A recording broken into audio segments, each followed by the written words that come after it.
The Please countdown stop. hit You're 3. hurting the baby. 100 guests in designer gowns and Oh my God, tuxedos. is someone recording this? Crystal chandeliers worth more than most people's homes. The most exclusive New Year's Eve party in Manhattan. And Rachel's face was being slammed into a plate of beef Wellington by her own husband, 7 months pregnant, surrounded by witnesses, cameras recording from every angle. This clause But here's right what here makes changes this story everything. unlike We need to anything verify the you have signatories ever heard. immediately. That brutal I'm attack in cross-referencing the front of shell Manhattan's corporations elite. now. It was not the worst thing Yes, Marcus I am Wells certain. did that night. It was Marcus Not even who transferred close. the funds. Because Rachel was about to discover that her entire marriage, every kiss, every promise, every whispered, "I love you," was a calculated lie, a trap years in the making. And the man grinding her face into that plate had a secret so devastating it would destroy one of the most powerful families in New York. What she found on his phone at 3 a.m. changed everything. Stay with me. Because this story has twists you will never see coming, a revenge so satisfying you will want to stand up and cheer, and an ending that will stay with you long after the last word. This is New Year's Eve horror. Value statement. This story is more than drama. It is a survival guide hidden inside a narrative. You will learn how to recognize the warning signs of control before they become a cage. You will understand how isolation happens slowly, one reasonable compromise at a time. And you will discover that no matter how powerful your enemy seems, the truth, when it finally comes out, is a weapon they cannot defeat. If you have ever felt trapped, dismissed, or made to feel crazy for trusting your own instincts, this story is for you. Meaning of the story, at its heart, this is a story about rising from ashes. It is about a woman who was systematically erased, who lost everything she thought she was, and who discovered that rock bottom was not the end. It was the foundation. It is about the power of women supporting women, about voices that refuse to stay silent, about justice that comes not from luck, but from courage, preparation, and the refusal to disappear quietly.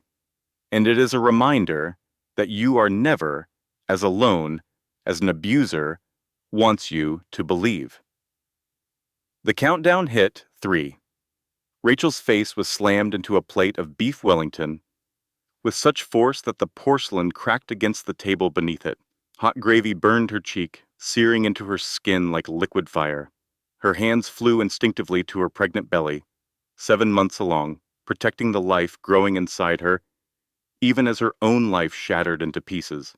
Marcus's fingers twisted deeper into her hair, grinding her face into the food, while 100 of Manhattan's most elite guests watched in frozen horror. Champagne glasses suspended midair. The 20-piece orchestra stopped playing mid-note. Someone screamed, a high-pitched sound that cut through the stunned silence like a knife through silk. But here is what no one in that glittering ballroom knew yet. This was not the worst thing Marcus Wells would do that night, not even close. And the woman being destroyed in front of Manhattan's wealthiest families was about to discover that her entire marriage, every tender kiss, every whispered promise, every declaration of undying love, had been nothing more than a calculated lie from the very beginning. She had been a pawn in a game she never knew she was playing. And the man pressing her face into that plate was not just an abusive husband. He was a monster hiding behind a $3,000 suit and a smile that had fooled everyone. Almost everyone. Let me take you back. 6 hours earlier. Before the blood, before the sirens, before the moment that would be replayed millions of times on screens around the world. The Wells penthouse occupied the top 3 floors of one of Manhattan's most exclusive residential buildings, a towering glass and steel monument to obscene wealth that pierced the New York skyline like a middle finger raised at everyone who could not afford to live there. Floor-to-ceiling windows offered panoramic views that cost more than most Americans would earn in a lifetime. Crystal chandeliers imported from Venice hung from ceilings that soared 20 feet high, their light fractured into 1,000 tiny rainbows that danced across marble floors, polished to a mirror shine. Every surface in the penthouse gleamed with the kind of perfection that required a full-time staff of 7 to maintain. Fresh flowers arrived daily from a florist who charged more per arrangement than a monthly car payment. The art on the walls was museum quality, insured for millions. Selected not for beauty, but for investment value. Even the air smelled expensive, filtered and temperature controlled, and subtly scented with something that probably had a French name Rachel could not pronounce. This was Marcus Wells's world. Rachel Morgan Wells merely existed in it. She stood before an antique mirror in the master bedroom, wearing a $15,000 Valentino gown, the color of champagne bubbles. The silk hugged her pregnant curves in ways the designer had probably not intended, but Marcus had insisted on this dress, so this dress was what she wore. The shoes had been chosen by Marcus too, 4-inch heels that made her swollen feet scream in protest. The jewelry around her neck and wrists had been selected by Marcus. The hairstyle, an elaborate updo that had required 2 hours in a salon chair, had been approved by Marcus. Even the shade of lipstick on her trembling lips, a muted rose that he said made her look sophisticated rather than cheap, had been dictated by Marcus. Rachel barely recognized the woman staring back at her from the mirror. 3 years ago, she had been a rising star at one of New York's most prestigious law firms. Whitfield and Crane, where the partners drove Maseratis and the associates worked 100-hour weeks, chasing the dream of one day joining them. Rachel had graduated top of her class from Columbia Law School, the girl from rural Ohio who had clawed her way up on scholarships and determination and an absolute refusal to let anyone tell her she did not belong. She had her own apartment then, a tiny studio in Brooklyn that she had furnished with second-hand finds and decorated with pride. She had her own bank account with her own money that she had earned through her own work. She had friends who met her for drinks after brutal days in court, who celebrated her victories and commiserated her losses, who knew her real laugh and her real opinions and her real dreams. She had been Rachel Morgan, a person, a whole, complete, independent person. Now she needed permission to buy groceries. Her phone buzzed on the vanity table, skittering across the polished surface with the vibration. She glanced at the screen and felt her heart clench. Jenny, her older sister, calling for the 5th time that day. Rachel did not answer. She could not answer. Marcus did not like her talking to what he called that trailer park. His dismissive term for the family who had raised her, loved her, sacrificed everything to give her opportunities they never had. The people who had driven 14 hours to watch her graduate from law school. The people who still did not understand why she never called anymore. It happened so slowly, Rachel thought, studying her reflection with the detached curiosity of a scientist examining a specimen. First, he wanted to simplify our finances. That made sense, right? We were married, combining our lives. Why maintain separate accounts when we were building a future together? She watched her reflection's eyes grow distant with memory. Then he thought my friends were negative influences. Sarah was too wild, he said. Michelle talked too much about her own career, made Rachel feel inadequate. Better to let those friendships fade naturally. Better to focus on building their life together. Then my family was holding me back from reaching my potential. They did not understand the world Marcus moved in. They embarrassed him with their simple ways, their cheap clothes, their lack of sophistication. Better to maintain some distance. Better to spare them the discomfort of not fitting in. Each step made sense at the time. Each step felt like a reasonable compromise for the sake of the marriage. Each step was a bar in a cage I did not see until I was already trapped inside it. Her hand moved to the swell of her belly, feeling the baby shift beneath her palm. 7 months pregnant with what her doctor called a miracle baby after 2 devastating miscarriages. This child was everything to her. This child was the reason she got up in the morning. This child was the reason she had stayed through the dark times, telling herself that the baby needed a father, a family, stability. This child was also the reason she was terrified to leave, because Marcus had made it very clear what would happen if she ever tried to take his heir away from him. The bedroom door opened without a knock. It never knocked. Privacy was for people who had something to hide, and Rachel was not supposed to have anything to hide from her husband. Marcus Wells entered the room like he owned it, which technically he did. At 45, he carried himself with the unshakable confidence of a man who had never been told no, never been denied anything he wanted, never had to wonder whether he deserved the good things in his life. Third-generation wealth had bred that certainty into his bones. His family name was on buildings and museum wings and charitable foundations throughout the city. His hedge fund managed over $2 billion in assets. His smile had graced the covers of Forbes and Fortune and the Wall Street Journal. That smile was nowhere to be seen now. He circled Rachel slowly, inspecting her the way a buyer might inspect a horse at auction. His cold blue eyes cataloged every detail of her appearance, searching for flaws, for imperfections, for things that might embarrass him. He reached out and adjusted the diamond necklace at her throat, pulling it fractionally tighter. She could barely breathe. "Remember what tonight means," Marcus said. His voice was calm, controlled, the carefully modulated tone of a man explaining something simple to someone who was not quite bright enough to grasp it on their own. The Harrisons are coming, the Pierces, the Whitcombs, the Andersons. Everyone who matters in the city will be in that ballroom tonight. Everyone whose opinion shapes markets and careers and futures. Everyone who decides who belongs and who does not. He paused, letting the weight of his words settle over her like a shroud. You will smile. You will be charming. You will not discuss your pregnancy symptoms. You will not complain about your feet or your back or your heartburn or whatever new ailment you have decided to be dramatic about today.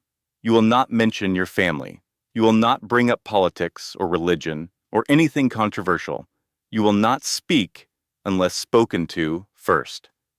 And above all else, above everything else, you will not embarrass me. Rachel kept her voice soft and submissive, the way he preferred. I understand. I just need to sit down sometimes. Dr. Patterson said I should avoid standing for long periods. She said stress could trigger contractions. The baby needs me to. Marcus laughed. It was not a pleasant sound. It was the laugh of someone who found the concerns of lesser beings genuinely amusing. Dr. Patterson. Right. The same doctor who told you those miscarriages were stress-related? His voice turned cutting. Maybe if you had been less dramatic during those pregnancies, less needy, less exhausting, maybe then we would already have our child. Maybe then I would not have had to watch you fail at the one thing women are supposed to be able to do naturally. The words landed like physical blows, each one striking a wound that had never fully healed. Rachel's eyes filled with tears before she could stop them. The memory of those losses, the blood, the cramping, the terrible emptiness that followed, rushed back with nauseating intensity. Do not, Marcus said sharply, noticing the glisten in her eyes. You will ruin your makeup, and we do not have time to have someone come fix you again. I will not walk into that ballroom with a wife who looks like she has been crying. I will not give people reason to wonder what is wrong with my marriage. Rachel nodded, blinking rapidly. forcing the tears back through sheer willpower. She had become very good at not crying over the past 3 years, very good at swallowing her feelings, stuffing them down into a place where they could not cause problems. A soft knock at the door provided a moment of desperately needed relief. Dorothy Williams entered, carrying Rachel's clutch bag. Everyone in the household called her Dot. She was 58 years old, African American, with kind eyes that had seen too much and capable hands that had cleaned up too many messes. She had worked for the Wells family for 20 years, first for Diane, Marcus's mother, and then for Marcus himself when he took over the family residence. Dot saw everything that happened in this house. The arguments that were not really arguments because only one person was allowed to raise their voice. The broken objects that appeared after Marcus had a bad day at the office. The bruises that Rachel explained away as clumsiness, bumping into doors, and tripping on stairs. Dot saw it all, and she said nothing, because saying something meant losing her job, and losing her job meant losing the health insurance that paid for her husband's heart medication. But that did not mean she did not care. "Your bag, Mrs. Rachel," Dot said, pressing the clutch into Rachel's hands. As she did, Rachel felt something else slip into the bag through the partially open zipper, something small and rectangular. "A granola bar. For the baby," Dot whispered, so quietly that Marcus, who was checking his phone near the window, could not hear. "He needs snacks. The baby, I mean." She paused, her eyes flicking meaningfully toward Marcus's back. "Not the other one." Rachel felt her lips twitch with the ghost of a smile. It was a tiny moment of connection, a reminder that she was not completely alone, that someone in this gilded prison still saw her as a human being worthy of care. "The car's waiting," Marcus announced, pocketing his phone without looking at either of them. "Let us go. I want to arrive exactly at 8. Not before, not after. Timing matters. Everything matters. Everything must be perfect." He did not offer his arm. He did not ask if she was ready. He did not inquire whether her feet hurt or her back ached or whether she needed a moment to collect herself. He simply walked toward the door, expecting her to follow, because she always followed, because she had learned what happened when she did not. The elevator ride down was silent except for the soft hum of the machinery and the occasional ding as they passed floors. Rachel studied her reflection in the polished brass doors and wondered, not for the first time, when she had become this person, this shadow, this ghost wearing designer clothes and expensive jewelry and a smile that never reached her eyes. She used to have dreams, big dreams, ambitious dreams, dreams of making partner at Whitfield and Crane, of arguing cases before the Supreme Court, of changing the world through the law. Now her biggest dream was getting through a single day without making Marcus angry. How had it come to this? In the back of the limousine, Marcus reviewed the evening's agenda like a general preparing for battle. His phone screen glowed blue in the dark interior as he scrolled through notes he had prepared. "We arrive at 8 sharp, cocktails from 8 to 9, during which you will circulate and make pleasant conversation with whoever approaches you, but not seek out conversations yourself. Dinner at 9:30, at which point you will sit beside me and speak only when addressed directly. The countdown at midnight, which is when the important networking happens. You will stay by my side unless I specifically indicate otherwise. You will not drink. You will not eat anything that might make you sick on camera. You will not—" "I know," Rachel said quietly, the words escaping before she could stop them. "I know the rules, Marcus. I have known them for 3 years." Marcus turned to look at her. The passing streetlights illuminated his face in flickering shadows, and for a moment Rachel saw something shift behind his eyes, something that might have been anger at being interrupted, or might have been something worse, something that made the baby kick anxiously inside her, as if even her unborn child could sense the danger. "Good," he said finally, his voice deadly calm. "Then we will not have any problems tonight." But they would have problems. Rachel could feel it building in the car like static electricity before a storm. The tightness in his jaw that meant he was holding back fury. The way his fingers drummed against his thigh in an irregular rhythm that betrayed his agitation. The controlled tension radiating from his body, the coiled readiness of a predator waiting for its prey to make a mistake. Something was going to happen tonight. She did not know what. She did not know when, but after 3 years of marriage, she had learned to read the warning signs as clearly as a sailor reads the sky before a hurricane. The limousine pulled up to the Grand Meridian Hotel, and Rachel took a deep breath. She pressed her hand to her belly, feeling the baby respond with a flutter of movement. 6 more hours, she told herself. Just get through 6 more hours. Smile when you are supposed to smile. Speak when you are supposed to speak. Do not provoke him. Do not challenge him. Do not give him any reason to. The door opened. A gloved hand reached in to help her out. Camera flashes erupted from a line of photographers behind velvet ropes, their lights blinding after the darkness of the car. And Rachel stepped out onto the red carpet, into the glare of public scrutiny, having no idea that 6 hours from now, those same cameras would capture the worst moment of her life, that getting through tonight would mean surviving in the most literal sense, that survival would mean burning her entire carefully constructed existence to the ground.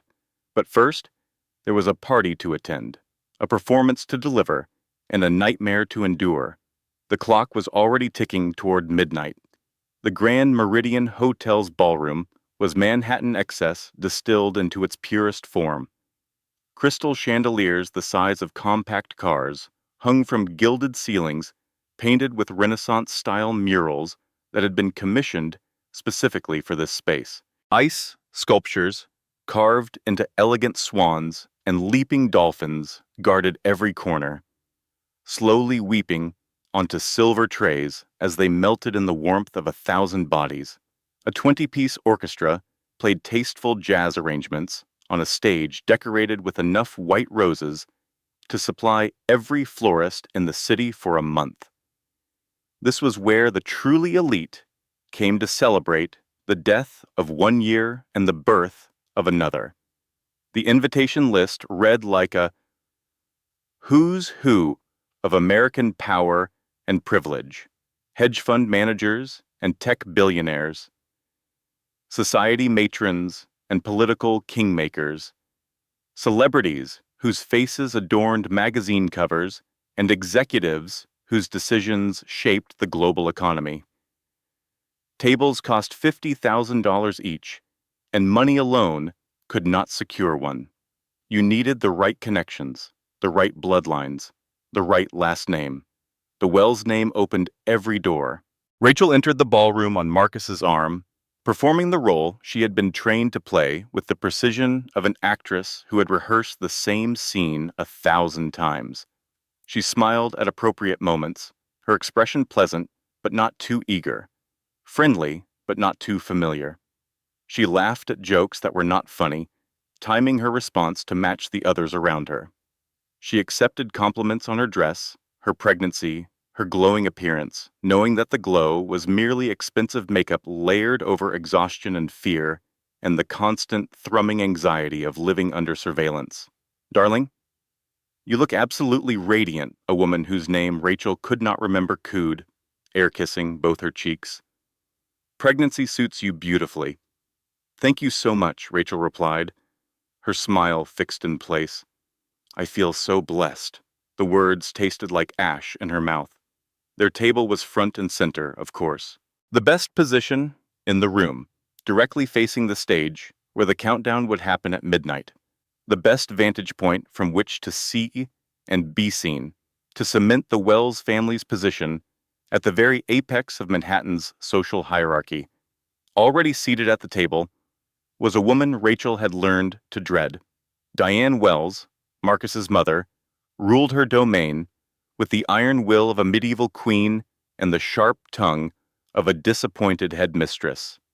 At 72, she remained formidable, her silver hair arranged in an elaborate style that had probably required 3 hours in a salon chair. Her Chanel suit, a confection of pale blue tweed and gold buttons, probably cost more than the car Rachel's parents drove. Her pearls were real, her diamonds were flawless, and her eyes, when they landed on Rachel, held all the warmth of a glacier in January. Rachel, Diane said, not bothering to rise or offer her cheek for a kiss. You look healthy. The word dripped with disdain. In Diane's vocabulary, healthy was a polite way of saying fat, common, and not one of us. Rachel had learned this translation early in her marriage, along with many other linguistic nuances. When Diane said interesting, she meant appalling. When she said charming, she meant pathetic. And when she said family, she meant the Wells bloodline and no one else. Thank you, Diane, Rachel replied, taking her seat with the careful movements of someone whose center of gravity had shifted dramatically in recent months. Her back ached. Her feet were already swelling against the straps of her 4-inch heels. The baby kicked, restless and uncomfortable, as if sensing the hostile environment it had been brought into. Marcus kissed his mother's cheek with genuine affection, the only warmth Rachel had ever seen him display, then immediately began scanning the room for people worth talking to. His hand remained on Rachel's shoulder as his eyes cataloged the guests, not in affection, but in ownership, a signal to everyone who saw them. This belongs to me. This is mine. Stay, that hand said. Behave, perform. The evening's first test arrived in the form of a voice that made Rachel's stomach clench with instinctive dislike. Marcus! There you are! I have been looking for you everywhere! Victoria Ashworth glided toward their table.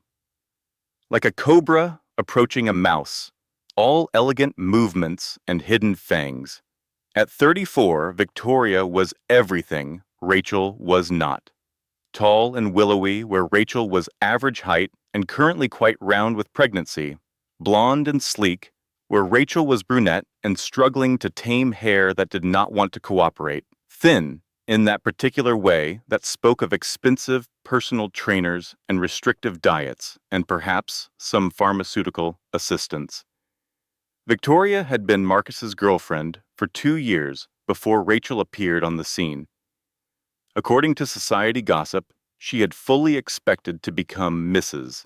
Marcus Wells, to claim the title and the status and the unlimited credit cards that came with it. Instead, Marcus had dropped her with brutal efficiency when he decided Rachel was a better fit for his image. A lawyer rather than a socialite, a self-made woman rather than an heiress. A more interesting story for the magazines. Victoria had never forgiven Rachel for that. And some nights, lying awake in the dark, Rachel suspected that Marcus had never entirely let Victoria go. Tonight seemed likely to confirm that suspicion. Victoria leaned in to kiss Marcus's cheek, letting her lips linger a fraction too long on his skin. Her hand came up to rest on his chest, fingers splayed possessively over his heart. She laughed at something he whispered, a tinkling, manufactured sound that set Rachel's teeth on edge. Then Victoria turned to Rachel, and her smile became something else entirely. Something with teeth. Rachel, you look so healthy. Pregnancy weight really suits some women, doesn't it? I always say there is nothing more beautiful than a mother embracing her changing body. So brave. The insults were layered like a parfait, each one deniable on its own, devastating in combination. Rachel felt her face heat with humiliation, but kept her expression pleasant. This was a battle she could not win by engaging. Marcus laughed, the sound rich and warm, in a way it never was when he was alone with Rachel. Victoria, you are absolutely terrible. I have missed that sharp tongue of yours. He did not defend Rachel. He never defended Rachel. He had explained this to her once, early in their marriage. When she had complained about Diane's treatment of her, "Defending you makes you look weak, makes me look weak. You need to learn to handle these situations yourself. That is what strong women do." So Rachel handled it herself. She smiled and nodded and pretended Victoria's words had bounced off her like raindrops off a window. She reached for her water glass and took a careful sip, using the motion to break eye contact and compose herself. The baby kicked hard, as if in protest. Rachel placed her hand on her belly, drawing a small measure of comfort from that flutter of life. The evening continued with the relentless predictability of a performance that had been rehearsed too many times. Courses arrived and departed, each one more elaborate than the last. Past appetizers that cost $50 a bite. Wine pairings from vineyards that did not sell to the public. A main course of Wagyu beef and lobster tail that Rachel could barely force down past the tightness in her throat. Marcus criticized every choice she made, his voice low enough that only she could hear. She reached for a piece of bread from the basket, and his hand covered hers. "Carbs, Rachel? Really? You know how you photograph when you bloat." She asked the server for water instead of wine, and he sighed heavily. "You are making a statement. People will think there's a problem. Just hold a glass of champagne, even if you do not drink it." She declined the champagne entirely, citing medical advice, and his jaw tightened dangerously. "You are embarrassing me. Dr. Patterson said 1 glass occasionally is fine. Stop being so precious about this pregnancy." Every exchange was a small battle. Every word choice was a potential trigger. Rachel navigated the minefield of his temper with the skill of long practice, anticipating his reactions, adjusting her behavior, apologizing before offenses were even committed. And still, beneath all her careful management, she could feel something building, a storm gathering on the horizon of his mood, a darkness accumulating behind his perfectly composed public face. When the main course was cleared and a brief intermission was announced before dessert, Rachel saw an opportunity. "I need to use the restroom," she murmured to Marcus, already rising. His hand shot out to grip her wrist, fingers pressing hard enough to leave marks. "Make it quick. Dessert is in 15 minutes, and the photographer is coming around to the important tables afterward." "Of course," Rachel said, gently extracting her wrist and resisting the urge to rub the tender skin where his fingers had been. She walked carefully through the crowded ballroom, navigating around servers balancing laden trays and socialites clustered in gossiping groups and champagne flutes that clinked together like wind chimes in a storm. Her back ached with every step. Her feet screamed in protest, but she kept moving. Because movement meant freedom. However brief, she never made it to the restroom. In a quiet alcove near the service corridor, partially hidden by an enormous flower arrangement, she saw them. Marcus and Victoria, standing close together, too close, their bodies angled toward each other in a way that excluded the rest of the world. Victoria's hand rested on Marcus's chest again, her fingers drawing small circles on the fabric of his jacket. His hand curved around her waist, thumb stroking the silk of her dress. They were not speaking. They were barely breathing. Their faces were inches apart, the air between them thick with an intimacy that Rachel recognized because she had once believed Marcus shared it with her. He was smiling, really smiling, his eyes crinkled at the corners, his whole face softened into an expression of genuine warmth and affection. He never looked at Rachel that way. Maybe he never had. Rachel's heart stopped, then restarted with a painful lurch, pounding against her ribs so hard she thought she might faint. Her vision narrowed. The ambient noise of the party faded to a distant hum. "You are imagining things," she told herself desperately. Pregnancy hormones. Paranoia. He loves you. He married you. This is nothing. Two old friends catching up. A moment of nostalgia. Nothing more. She backed away before they could see her, her heels catching on the carpet, her balance precarious, on the swollen feet crammed into shoes designed for a body that was not growing, a human being.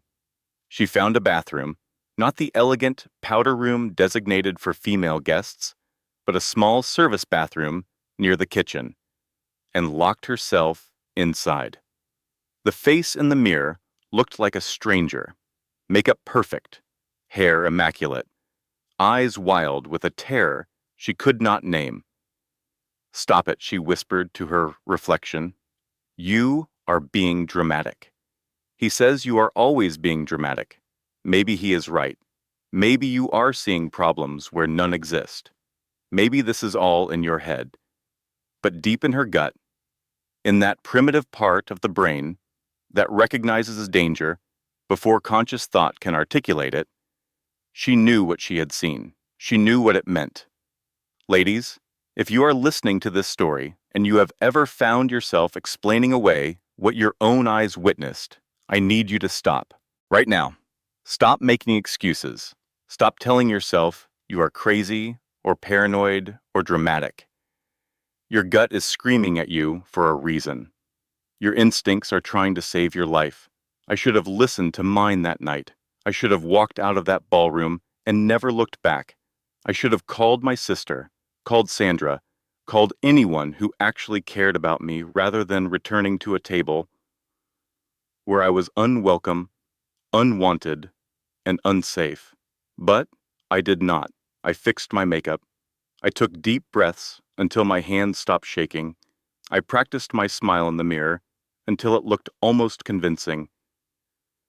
And I went back to perform my role because I was scared, because I was pregnant, because I thought I had no other choice. I was wrong about that. But it would take having my face shoved into a dinner plate in front of 100 people to finally understand just how wrong I had been about everything. When Rachel returned to the table, still shaky but outwardly composed, she found an unexpected face waiting for her. Sandra Mitchell stood near Rachel's empty chair, looking both determined and slightly uncomfortable in a way that suggested she had already endured several minutes of Diane's frosty disapproval. They had been friends once, back in law school, back when Rachel was still Rachel Morgan, future partner at a prestigious firm, future change-maker in the legal world. Sandra had been her study partner, her confidant, her competitor in the best possible way. They had pushed each other to be better, to work harder, to dream bigger. Then Rachel had married Marcus and disappeared. Rachel! Sandra's smile was genuine, in a way that felt almost foreign in this room of calculated expressions. "I thought that was you. God, it has been forever. You just dropped off the face of the earth after the wedding. I must have called you 100 times. Rachel felt Marcus's attention shift toward them like a spotlight swinging across a stage. She kept her voice light, casual, unremarkable. "I know, I am so sorry. I have just been so busy. You know how it is. Wife stuff, learning a whole new life," she laughed, and the sound felt hollow, even to her own ears. Sandra's eyebrows rose slightly. "Wife stuff? Rachel, you were the best litigation associate Whitfield and Crane ever had. You were on partner track. Jennifer told me they kept your office empty for 6 months because they were so sure you would come back. You were going to argue cases in front of the Supreme Court.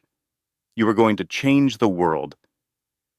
She was going to be my wife," Marcus interjected smoothly, appearing at Rachel's side as if summoned by the threat of outside connection. His arm slid around her shoulders with the weight of a chain, pulling her close, claiming her. "Much more important than any career, don't you agree? What is a law firm compared to building a family?" Sandra's smile froze. Her eyes moved between Rachel and Marcus, and Rachel watched understanding dawn across her friend's face. Not full understanding, not yet, but the beginning of it. the recognition that something was wrong, the instinct that the woman standing before her was not the same woman she had known. Sandra pulled a business card from her clutch, moving quickly, and pressed it into Rachel's palm before Marcus could intercept it. "Call me," Sandra said, her voice low and urgent. "Anytime, day or night. I mean it, Rachel. Please." Marcus's hand shot out and plucked the card from Rachel's fingers with a smooth motion that looked casual to observers, but felt like theft. "We will definitely reach out," he said, pocketing the card with a smile that did not reach his eyes. "It is always so nice to reconnect with old friends. Now, if you will excuse us, dessert is being served."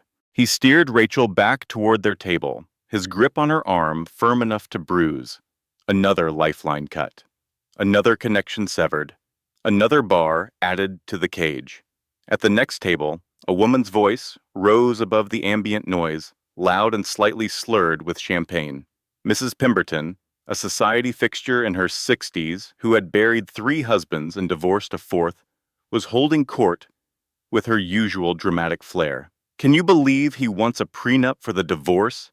she announced to her tablemates, gesturing expansively with her champagne glass.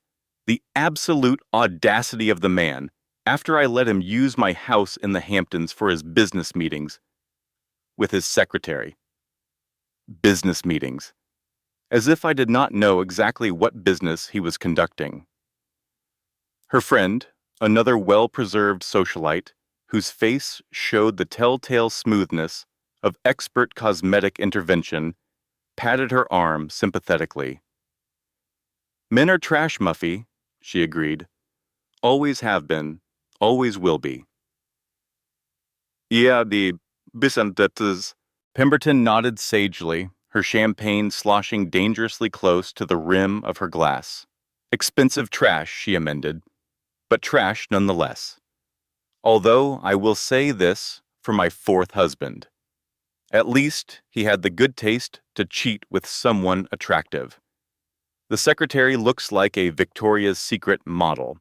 If you are going to betray your wife, at least do it with someone who makes the betrayal seem worthwhile."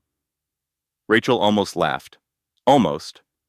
There was something refreshingly honest about Mrs. Pemberton's bitter wisdom. Something real in a room full of artificial smiles and polished performances. But then Marcus's hand tightened on her arm, and the moment passed, swallowed by the familiar undertow of fear and watchfulness that had become the constant backdrop of her life. The evening continued. The countdown clock on the stage ticked steadily toward midnight, and with each passing minute, Rachel could feel the storm building, the pressure mounting, the disaster approaching, with the terrible inevitability of a train heading for a collapsed bridge. She just did not know yet how complete the destruction would be. The clock showed 11:55 when Rachel felt the first warning sign.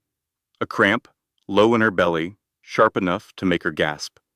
Not the gentle flutter of the baby moving, which she had grown accustomed to over the past months. This was different, harder, more insistent. The kind of sensation that made her body flood with adrenaline and her mind spiral into worst-case scenarios. The baby shifted uncomfortably, as if sensing her distress, and Rachel pressed her palm against her belly, trying to project calm she did not feel. "Marcus," she whispered, touching his arm with her free hand. He was laughing at something one of the men at their table had said, performing charm for an audience of potential investors. He did not turn. She tried again, more urgently. "Marcus, I need to sit for a minute. I do not feel well." Now he turned, but the look on his face was not concern. It was irritation. The expression of a man whose evening was being interrupted by something tedious and unimportant. "Not now," he said, through a smile that did not waver. "The countdown is in 5 minutes. This is the most important part of the evening, please." Rachel heard the desperation in her own voice and hated it. "Something is wrong, the baby." His hand closed around her wrist under the table, hidden from view by the white linen tablecloth. His grip was tight enough to hurt, Nothing is wrong except your constant need for attention, he hissed, the words barely audible above the ambient noise of the party.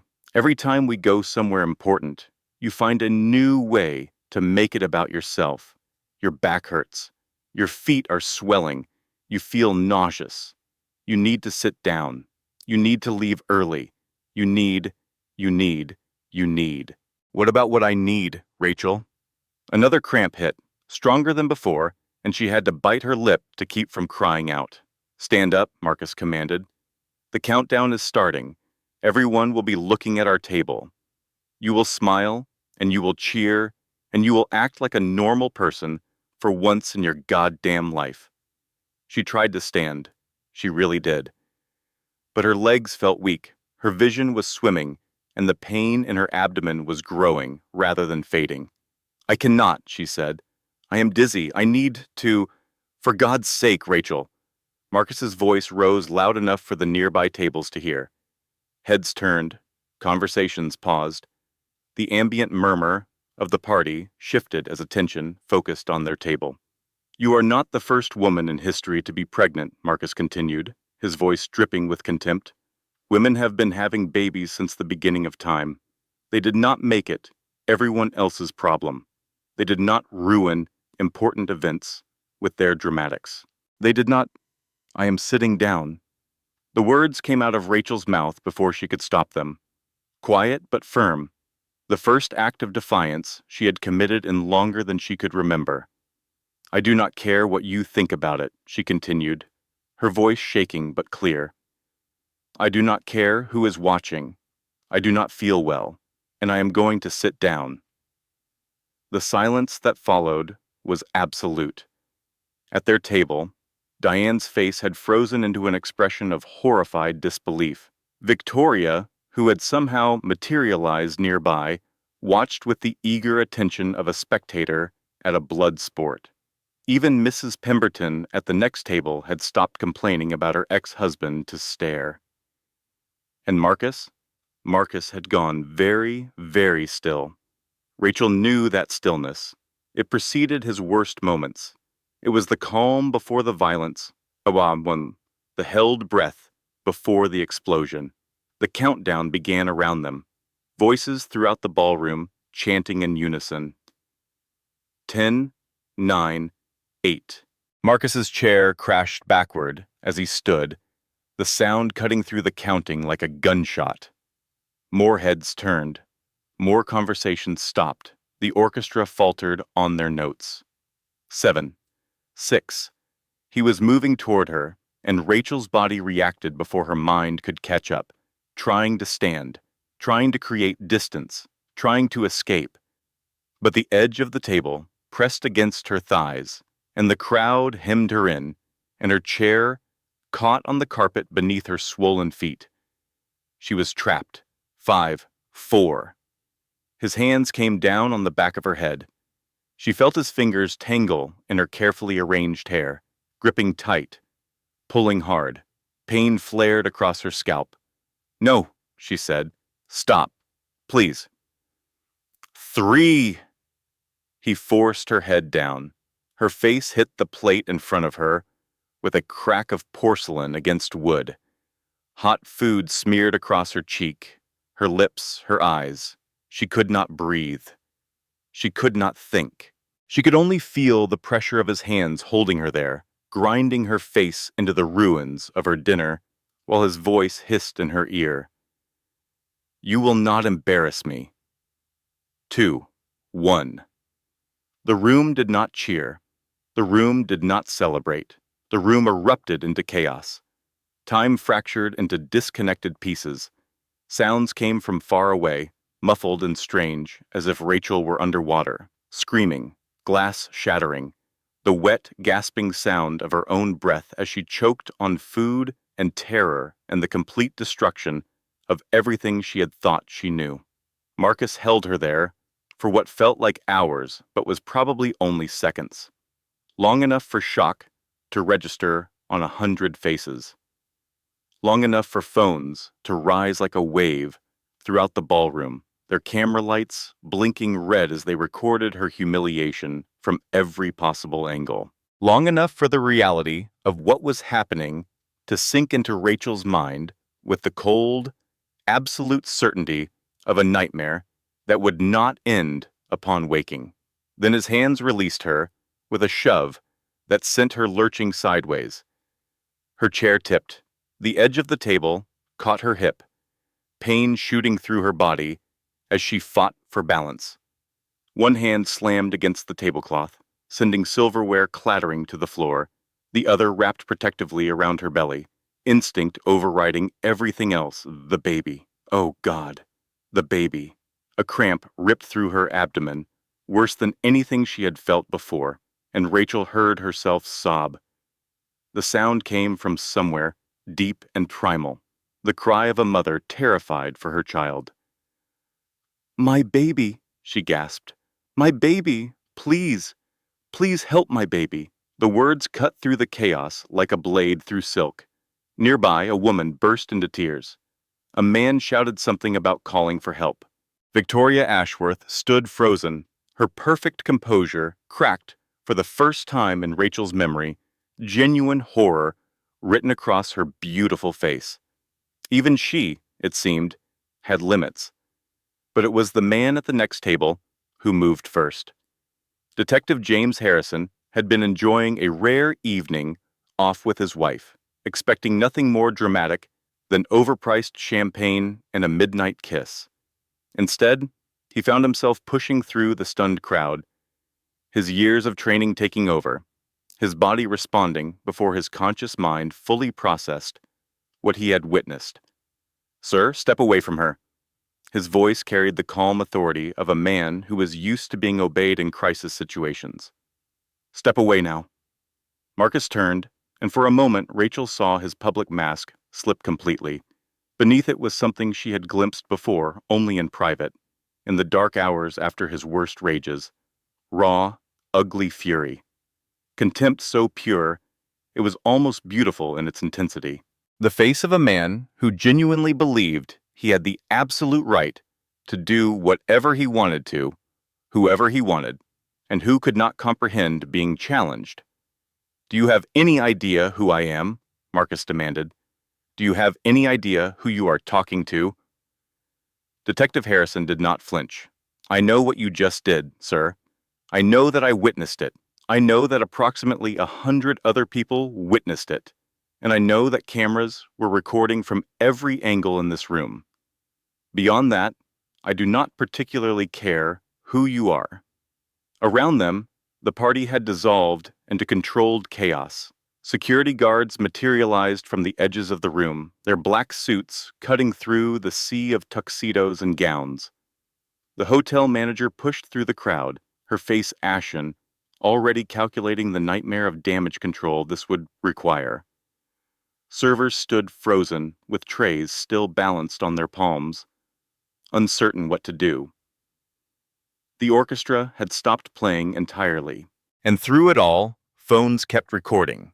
Dozens of them, maybe hundreds, every angle captured, every moment preserved. Evidence that could never be erased, never be denied, never be explained away. Rachel slid from her ruined chair, her legs unable to support her weight. She would have collapsed entirely if not for the hands that caught her. A woman she did not know, someone who had simply been sitting nearby, had stepped forward without hesitation. "I have you," the woman said, her voice steady even as her hands trembled. "Just breathe. Help is coming. You're going to be okay." Rachel wanted to believe her. She wanted to focus on the voice, on the instructions, on anything other than the pain radiating through her body and the terror consuming her mind. But the baby had gone still inside her, and that stillness was more frightening than anything else. "My baby," she whispered again, the words barely audible. "My baby. Please." The manager appeared beside her, efficient and controlled despite the pandemonium surrounding them. "We have called for an ambulance," she said. "It is on the way.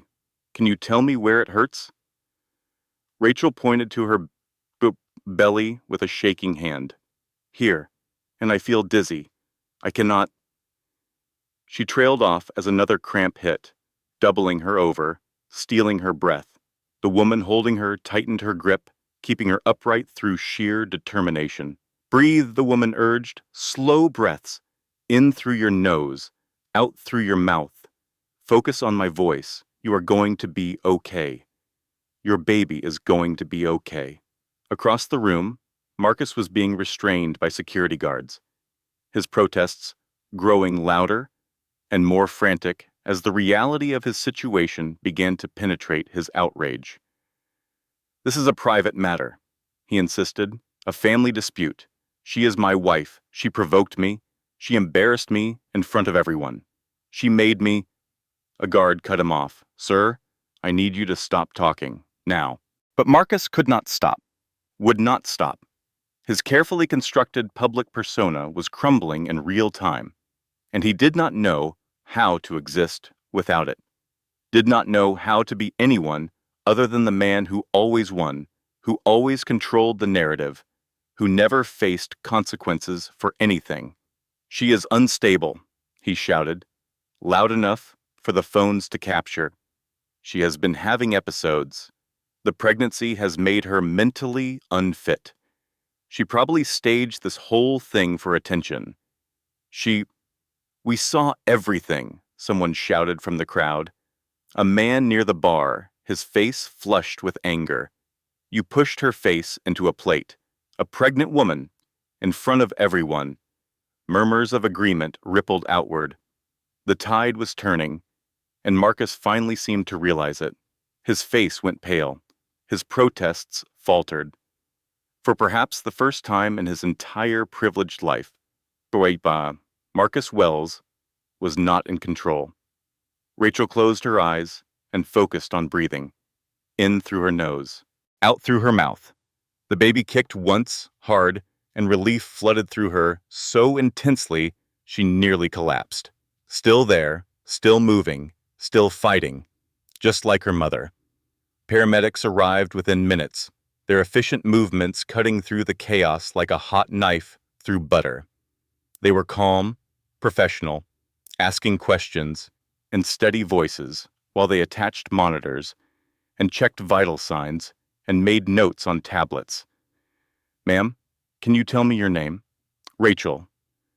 Rachel Morgan Wells. How far along are you, Rachel? 7 months, almost 30 weeks. Are you having contractions? I do not know. It hurts. Everything hurts. The paramedic nodded, her expression sympathetic but focused. We are going to take you to Manhattan General Hospital. They have an excellent obstetrics unit. We are going to make sure you and your baby are both okay. They loaded her onto a stretcher with practiced efficiency, strapping her down gently, covering her with a blanket. As they wheeled her toward the door, Rachel caught one last glimpse of the ballroom. The ruined table, food, and broken glass scattered across white linen. The shattered champagne flutes glittering on the floor like fallen stars.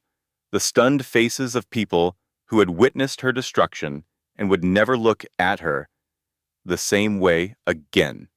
And Marcus, still being held by security guards, still protesting his innocence, still convinced somehow that this was all her fault.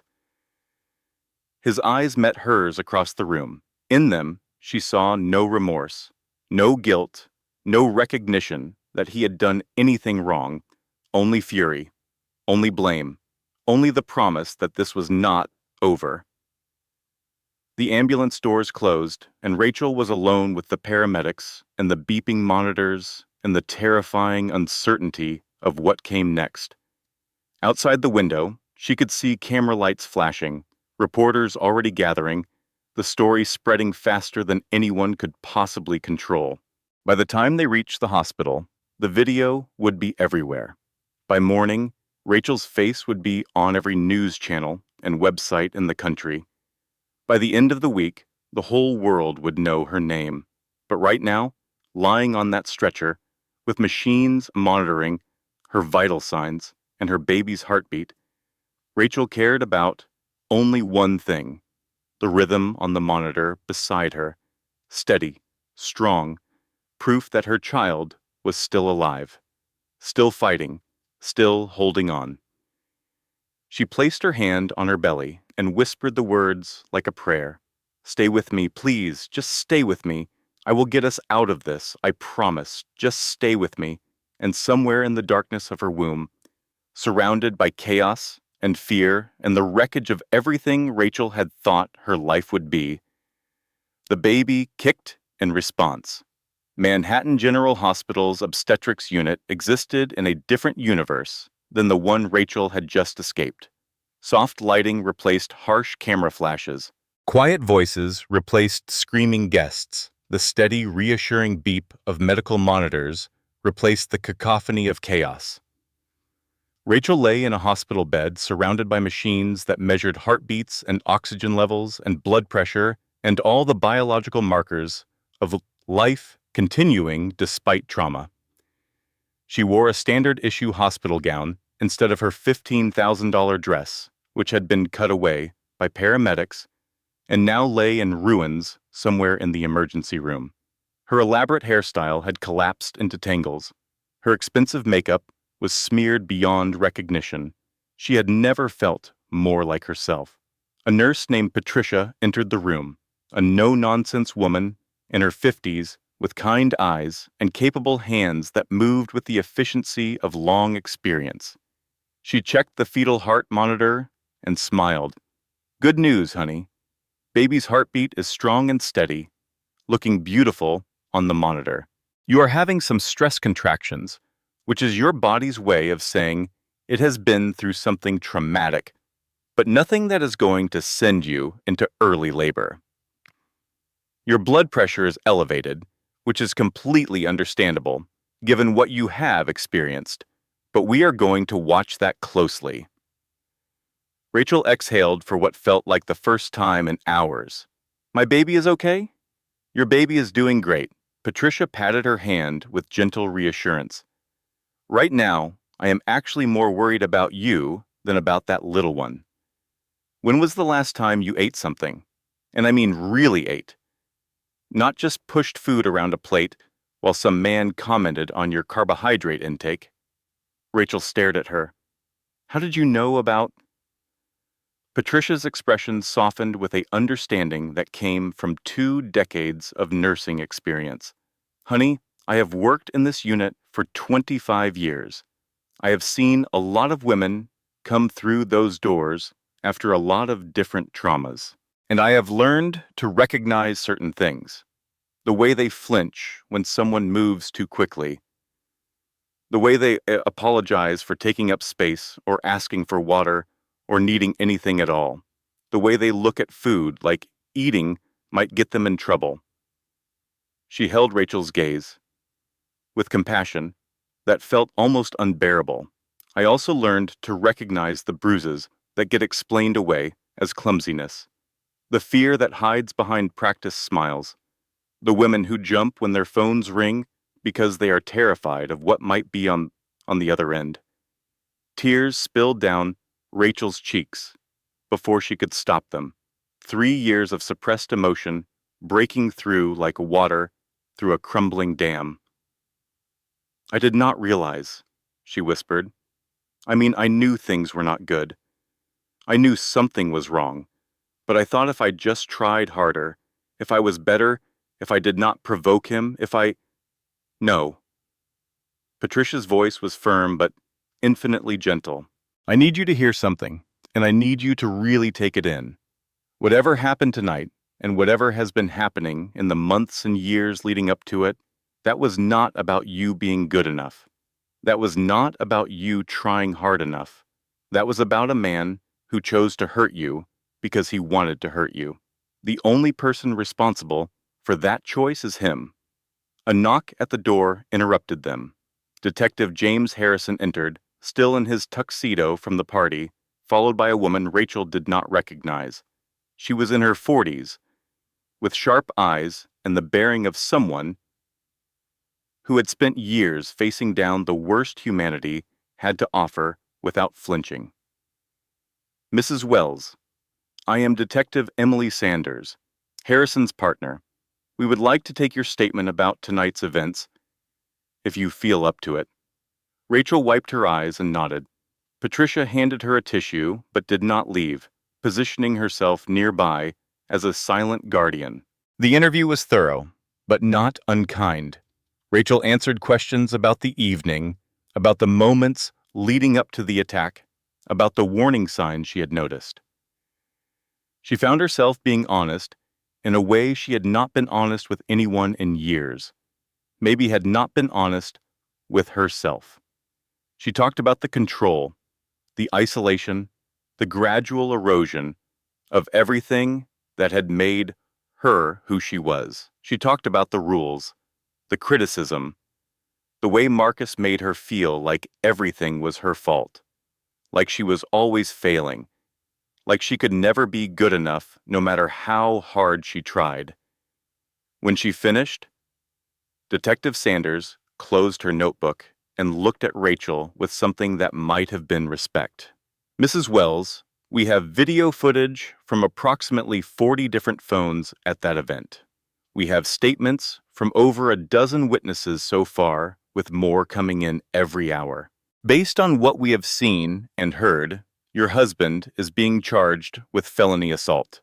Given your pregnancy and the public nature of the attack, the district attorney is likely to pursue enhanced charges. Rachel let the words sink in. He is actually being arrested?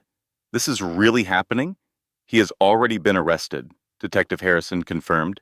He is being processed at the precinct right now.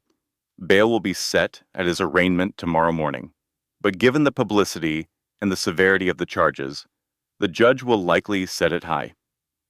For the first time since the ambulance doors had closed, Rachel felt something she had almost forgotten existed. Hope. He cannot get to me? No, Sanders confirmed, and we are recommending an emergency protective order.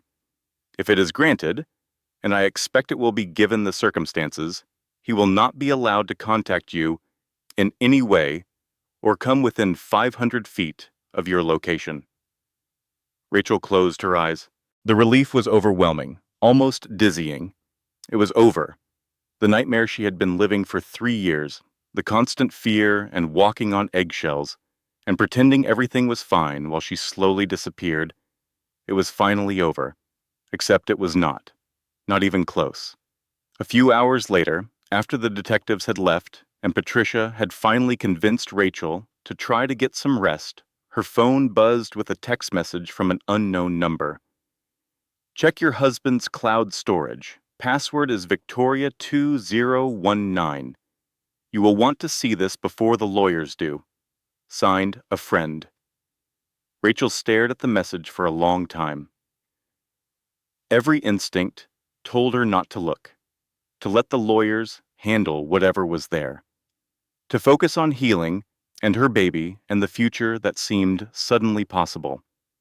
But another part of her, the part that had been silenced and suppressed for 3 years, needed to know the truth, all of it, no matter how devastating, no matter how much it hurt.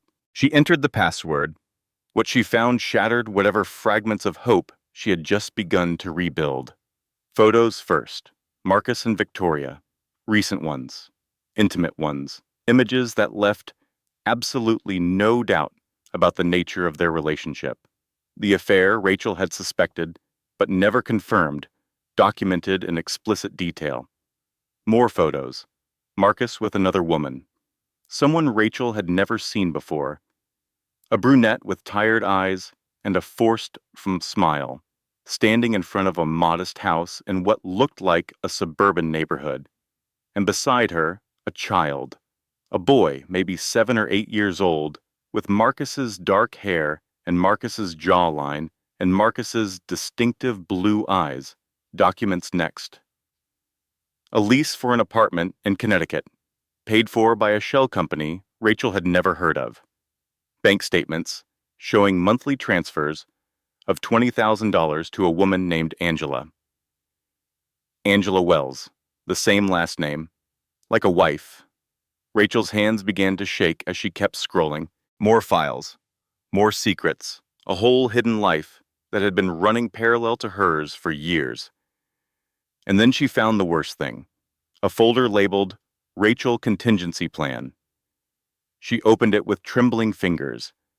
It was a detailed, methodical strategy document for how to divorce her, take full custody of their baby, and leave her with absolutely nothing. It was organized into sections with clear headings and action items. Section 1. Establishing mental instability. Notes on Rachel's supposed psychological problems.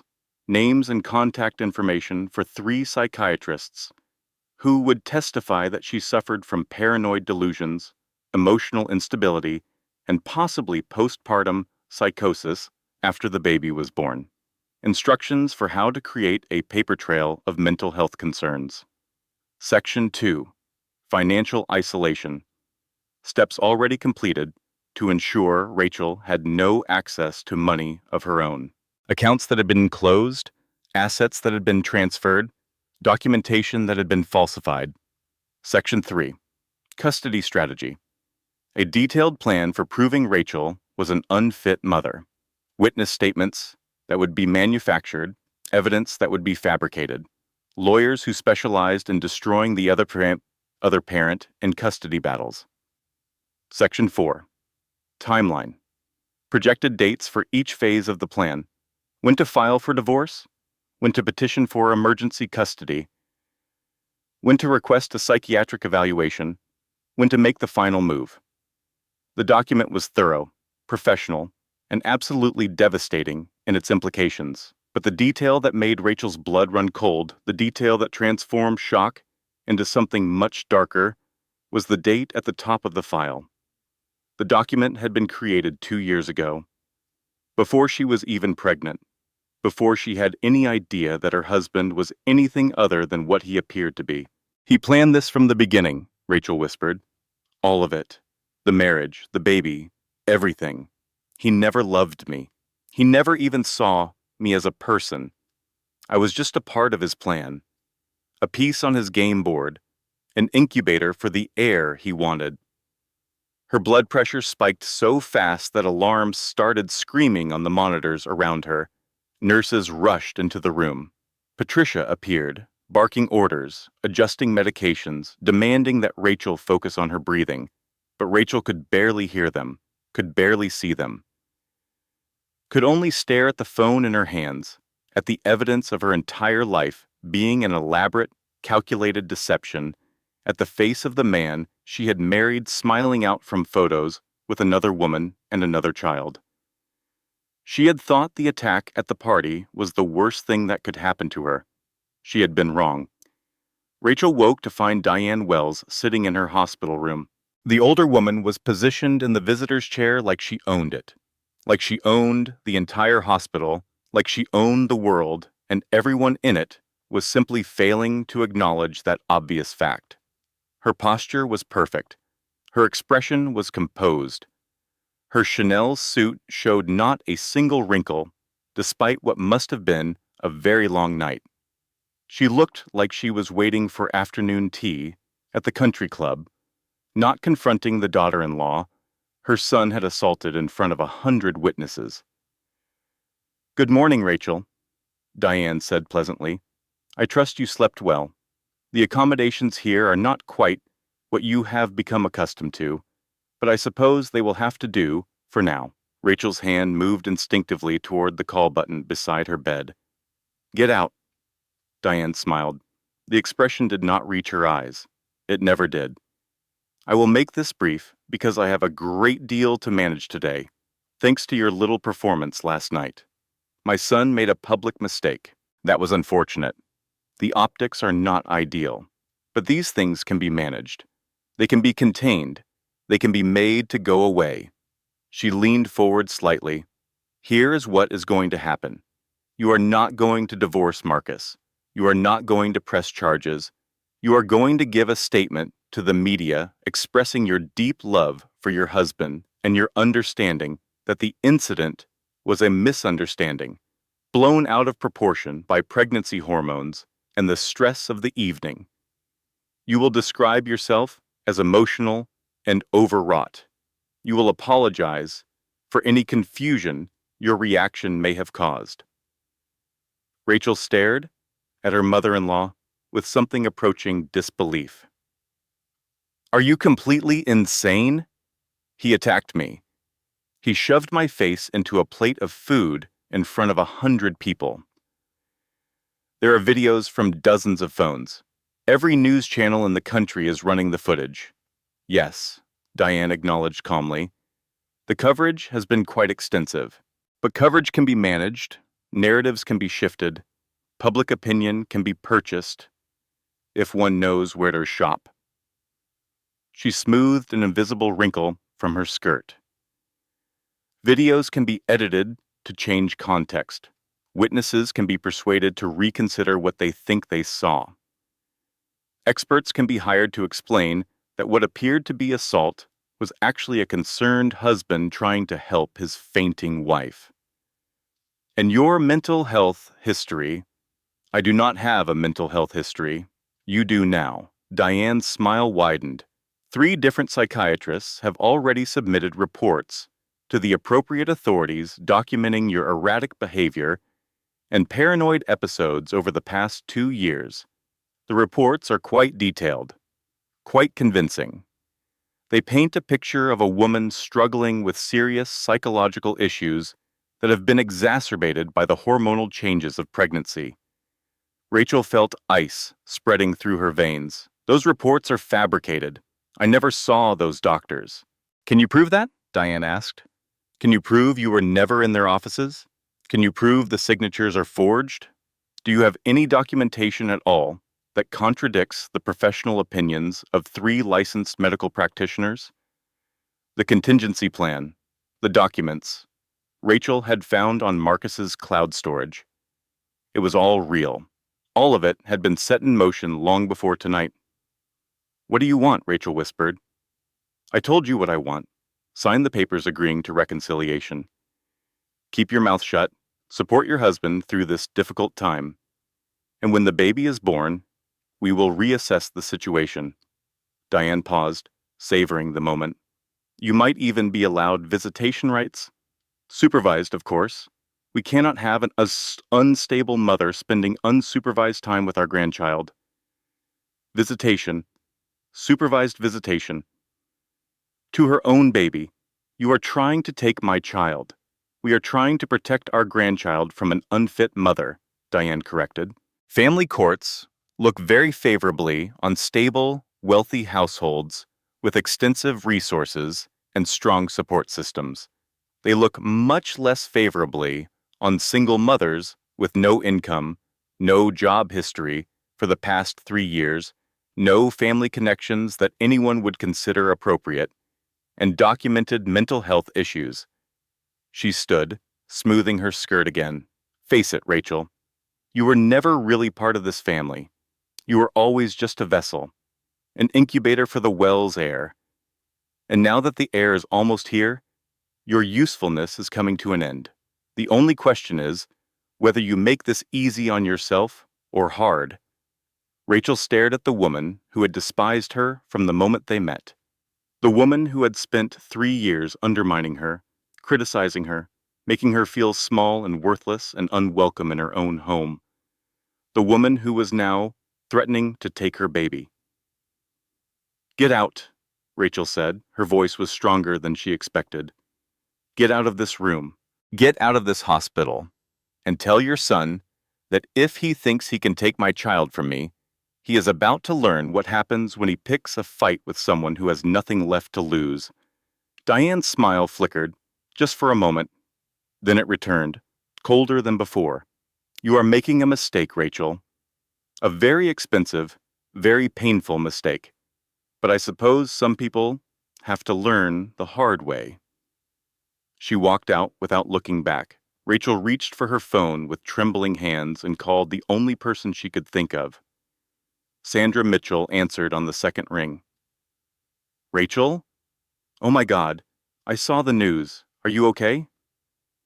Where are you? What do you need? Manhattan General. Sandra, I need help. I need a lawyer. I need someone who can fight these people. I need...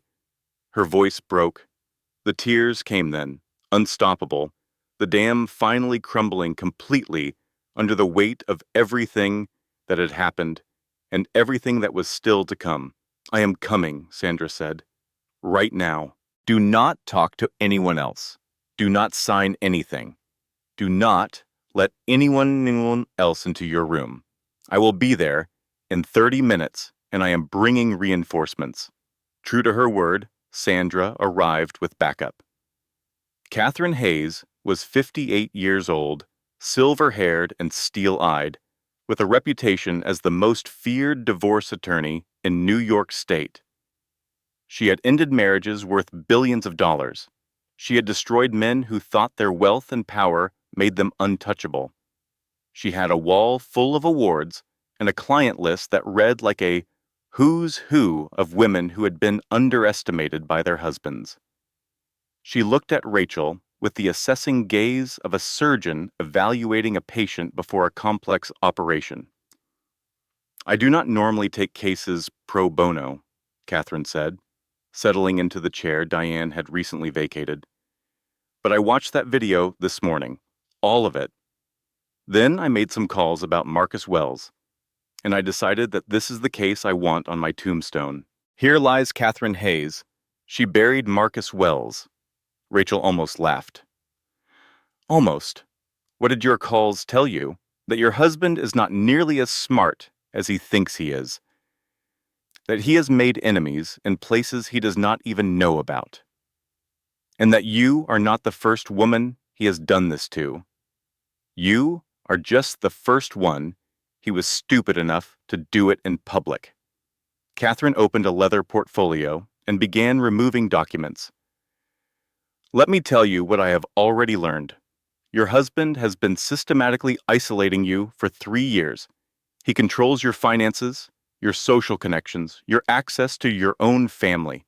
He has been building a case to declare you mentally unfit since before you were even married. And based on what you found on his cloud storage, he has at least one other family that legally complicates everything." She met Rachel's eyes with unwavering intensity. "But here is what Marcus Wells does not understand. He built his trap too well. He documented everything. He kept records. He created a paper trail of his own crimes because he was so confident that no one would ever find it, so certain that his money and his name would protect him from consequences." She smiled, and there was nothing pleasant about it. "I have spent my entire career using men's arrogance against them, and your husband just handed me the blueprint to his own destruction." The hospital room had transformed into a war room. Sandra sat on one side of Rachel's bed, with her laptop open, scrolling through documents. Catherine occupied the other side, making notes in her leather portfolio and occasionally firing off text messages to colleagues. And standing in the doorway, looking nervous but determined, was someone Rachel had never expected to see: Angela Wells, Marcus's first wife, the woman from the photos. She looked nothing like Rachel had imagined during the long hours of the previous night. There were no designer clothes, no perfect hair, no polished armor of wealth. Angela wore jeans and a simple sweater, and her face showed the lines of someone who had spent years carrying a burden too heavy for one person.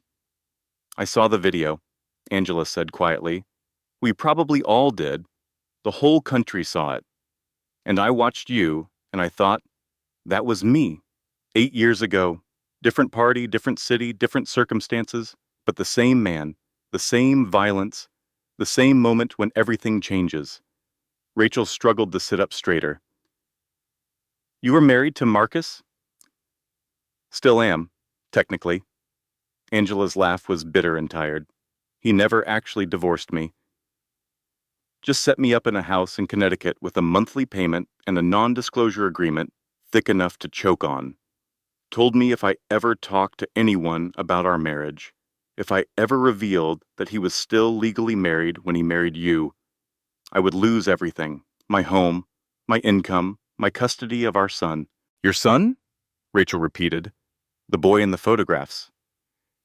"He is Marcus's child, Marcus Jr., 8 years old, looks exactly like his father." Angela's expression flickered with something complicated. Thank God he does not act like him. Not yet, anyway. Every day I pray he never turns into the man who created him. Catherine was already taking notes, her pen flying across the page.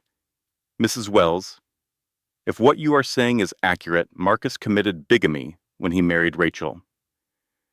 That is a Class E felony in New York, punishable by up to 4 years in prison. I know what it is. Angela moved into the room and settled into a chair near the window. I have known for 3 years. I watched him marry her on television. I watched him take her to charity events and magazine photo shoots and celebrity weddings. I watched him build this whole second life, this whole public persona as the devoted husband, while I sat in my house in Connecticut and raised his firstborn son alone. She looked at Rachel with eyes that held too much understanding, and I kept my mouth shut. I kept the secret. I cashed the checks and signed the agreements and told myself it was the only way to survive. Because I was terrified. Because he made me terrified. Because I knew what he was capable of. And I knew what would happen if I crossed him. What changed? Rachel asked. Why are you here now? Angela was silent for a long moment. My son asked me about his father last month, she said finally. He is getting old enough to have questions. He wanted to know why Daddy does not live with us, why Daddy only visits a few times a year, why Daddy has a different wife on the television. Her voice cracked. I did not know what to tell him. I did not know how to explain that his father is a monster who keeps us locked away like a dirty secret. And then I watched that video, and I watched you, and I realized something. He is not afraid anymore. He is so confident in his power, so certain that money can buy him out of any consequence, that he assaulted his pregnant wife in front of 100 people with cameras. She met Rachel's eyes. If he will do that in public, what will he do in private? What will he do to my son when Marcus Jr. is old enough to start asking uncomfortable questions? What will he do to you, to your baby, if you stay under his control?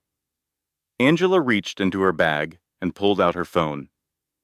I have been saving things, she said, just in case. Voicemails from when he gets drunk and forgets to filter himself. Texts where he threatens me. Emails where he admits to things he would never say in public. I have 8 years of documentation, and I am ready to use it. Catherine nearly lunged across the bed to take the phone. This could change everything.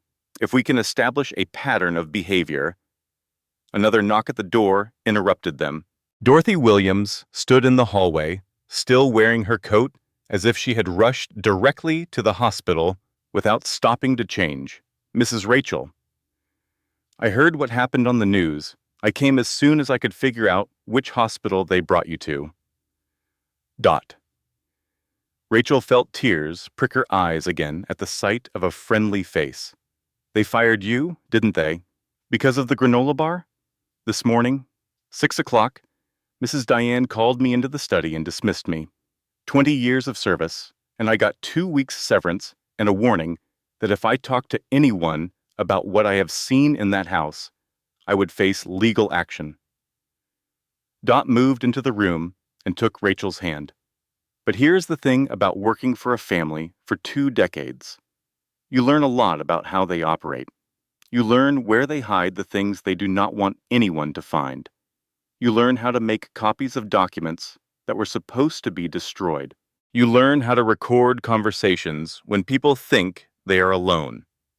She reached into her purse and pulled out a flash drive. I have been making copies for years. Just in case. Recordings of Mr. Marcus yelling at you behind closed doors. Documents showing how Mrs. Diane coordinates with lawyers to silence people. Evidence of financial transactions that would make the SEC very interested. Her eyes met Rachel's with fierce determination.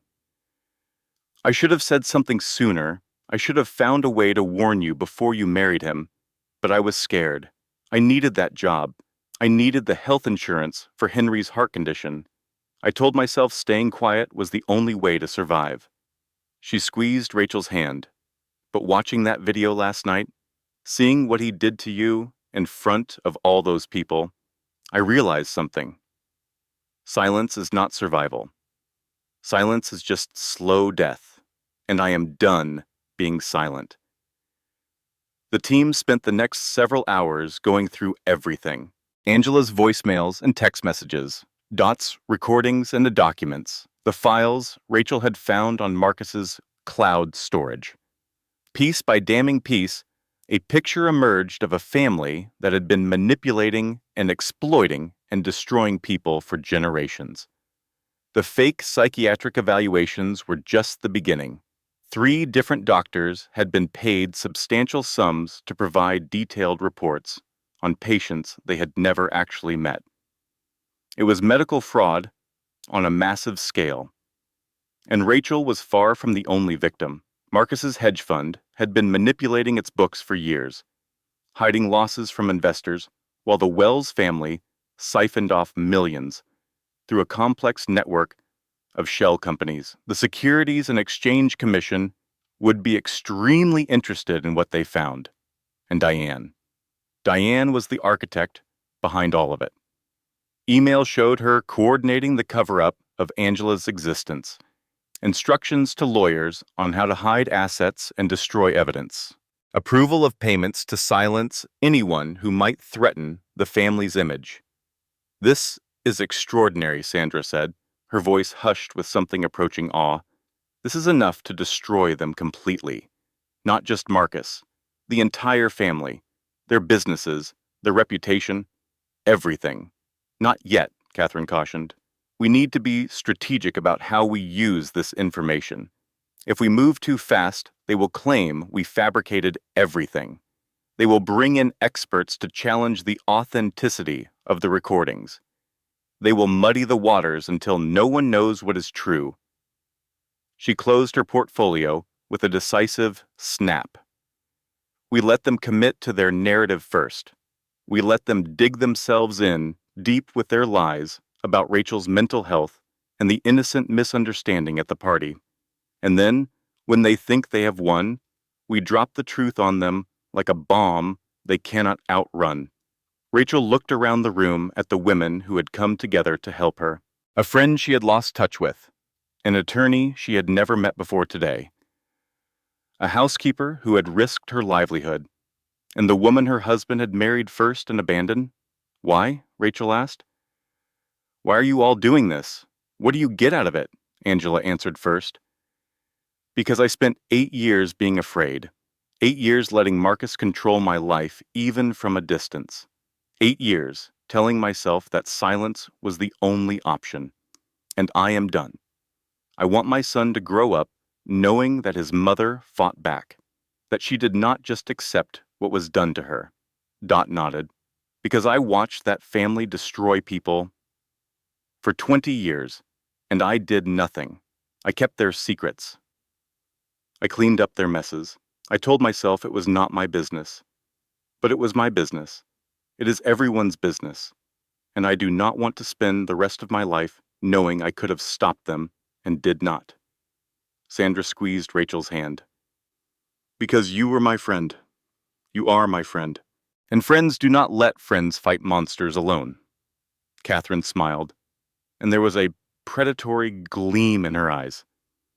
And because I have spent my entire career making powerful men face consequences for their actions, and Marcus Wells is about to become my masterpiece. Rachel felt something she had almost forgotten existed. Connection, support, solidarity. The knowledge that she was not alone, had never really been alone, that even in her darkest moments, there had been hands reaching toward her in the darkness. She just had not known how to let them find her. Now she did. What happens next? She asked. Next, Catherine said, we get you out of this hospital and somewhere safe. Then we build our case. And then, when Marcus Wells thinks he has already won, we burn his entire world to the ground. 3 weeks passed.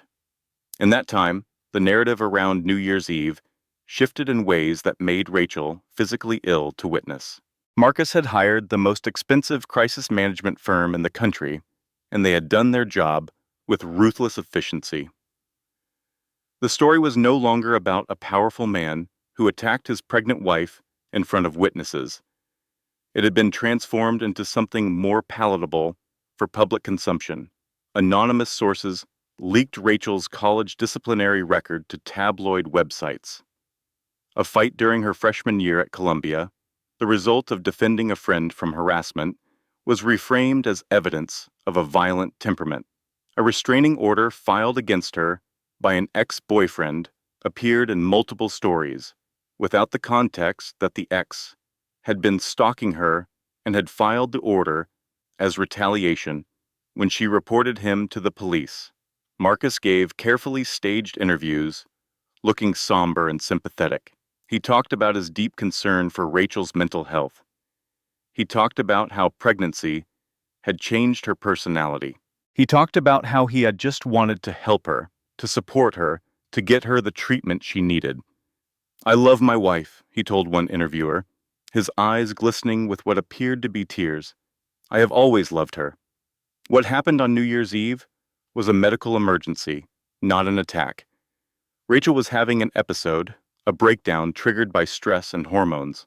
I was trying to help her, to calm her down, but the situation spiraled out of control. I take full responsibility for not handling it better.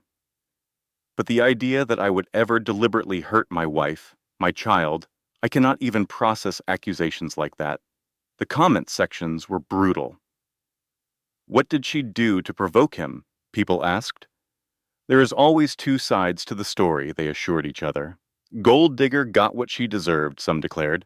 "If she was really abused, why did she stay so long?" others questioned. Rachel read them in the small apartment Sandra had helped her find, and each comment felt like another blow. Another voice telling her that her pain did not matter, that her experience was not valid, that somehow, in some way, she could not quite understand, this was all her fault. "You need to stop reading those," Sandra said, gently taking Rachel's phone away from her. "These people do not know you. They have never met you. They are just strangers on the internet projecting their own fears and biases onto a situation they know nothing about." "But they believe him," Rachel whispered. "Even with the video, even with 100 witnesses, they still believe him. Not everyone believes him. And more importantly, the people who matter, the prosecutors, the investigators, the judge who will eventually hear this case, they are going to believe the evidence. And the evidence is on your side." Catherine arrived an hour later with news that made Rachel's heart plummet. "He filed this morning," Catherine said, pulling documents from her briefcase. "Emergency petition for custody of the unborn child. He is claiming that you pose an imminent danger to yourself and the baby, and that the child should be placed in the care of the Wells family immediately after birth." Rachel felt the blood drain from her face. Can he do that? Is that even legal? He can file whatever motion he wants. Whether he succeeds is another matter. Catherine sat down with her usual brisk efficiency. But here is the interesting thing. By filing this motion, he has committed himself to a specific narrative. He is on the record now claiming that you are mentally unstable, that your behavior that night was a psychotic episode, that the attack everyone witnessed was actually him trying to restrain you for your own good. She smiled. And there was something almost feral about it. That means when we present our evidence, all of it, he will not be able to walk it back. He will not be able to suddenly claim he was defending himself or that he lost his temper. He has already told the court, under oath, exactly what he wants them to believe. And we are going to prove that every single word of it is a lie. The plan came together over the next several days. They would not file in state court, where the Wells family had connections and influence cultivated over generations. They would go federal. Bigamy was a federal offense when it crossed state lines. Wire fraud was federal. RICO charges for the pattern of criminal activity spanning multiple jurisdictions. They would contact the SEC directly with evidence of financial fraud. They would reach out to other victims, other women Marcus had hurt, other investors he had defrauded, other employees he had intimidated into silence. They would build a coalition of people who had been afraid to speak. People who had been isolated and silenced and convinced they were alone. Just like Rachel had been isolated and silenced and convinced she was alone. The media counteroffensive would come last, timed precisely for maximum impact. Released when Marcus was most confident, most convinced he had won, most certain that his money and his connections had protected him once again. Rachel, Catherine said during one of their strategy sessions, when someone powerful attacks you publicly, your instinct is to defend yourself immediately, to respond to every accusation, to correct every lie, to shout your truth from the rooftops until everyone believes you. But that is usually a mistake. You let them exhaust their ammunition first. You let them commit fully to their lies. You let them build an entire case on a foundation of fabrications and fraud, and then, when they think they have buried you so deep that you will never see daylight again, you drop the truth on them like a bomb they cannot escape. They recorded Rachel's statement in Sandra's living room on a gray February afternoon. She sat on a simple couch, wearing a simple dress, her makeup minimal, her hair down around her shoulders. No $15,000 gown, no elaborate styling, just Rachel, speaking directly to the camera. My name is Rachel Morgan. 3 years ago, I married a man I believed loved me. On New Year's Eve, in front of 100 witnesses, in front of cameras that captured every moment, he attacked me while I was 7 months pregnant with his child. She paused, letting the words land. In the weeks since that night, I have been called a liar, a gold digger, a crazy woman who imagined her own assault.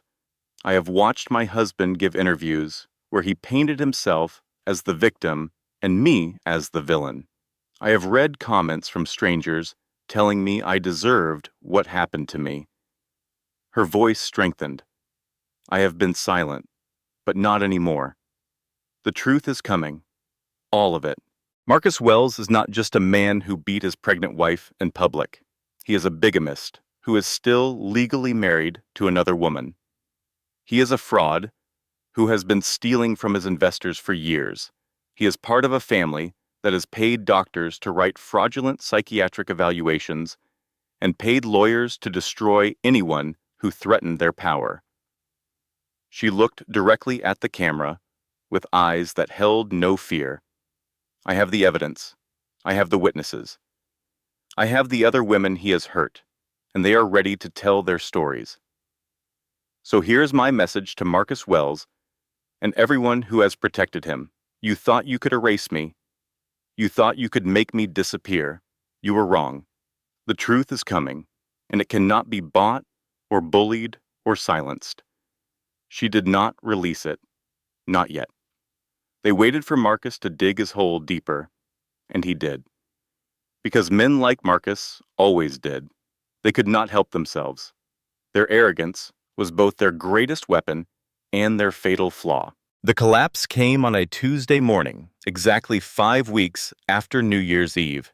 It started with a press release from the Securities and Exchange Commission announcing a formal investigation into Wells Capital Management for suspected securities fraud and investor deception. Assets were frozen pending review. Trading was halted. Investors began pulling out in a panic that spread through the financial sector like wildfire. The stock price of Marcus's publicly traded ventures dropped 40% in a single day. By noon, Angela Wells appeared on a national morning show, calm and composed and absolutely devastating in her soft-spoken testimony. I was wife number 1, she told the interviewer, the one who was supposed to never exist. Marcus married me in 2015. We had a son together, and when he decided I was no longer useful, he did not divorce me. He just hid me away like a dirty secret and married someone else. She held up her marriage certificate, her son's birth certificate, years of documentation that proved every word she said. I have been silent for 8 years because I was afraid, Angela continued. Afraid of losing my son, afraid of what Marcus would do to me if I talked. But I watched what he did to Rachel on New Year's Eve, and I realized that my silence was not protecting anyone. It was just giving him permission to keep hurting people. Within hours of Angela's interview, 3 more women came forward, former employees who had been harassed and threatened, former girlfriends who had been controlled and discarded, each one telling a version of the same story, different names, different circumstances, but the same pattern of abuse and intimidation. The psychiatric fraud was exposed that afternoon. All 3 doctors who had written fake evaluations about Rachel were arrested on camera, their offices raided, their patient files subpoenaed. The investigation revealed they had been running this scheme for years, providing fabricated mental health documentation for dozens of wealthy clients trying to discredit ex-wives, former employees, and business rivals. The scandal metastasized throughout the day, each revelation feeding the next. By evening, Marcus Wells was no longer a sympathetic victim being persecuted by a mentally unstable wife. He was a monster exposed in harsh daylight, with nowhere left to hide.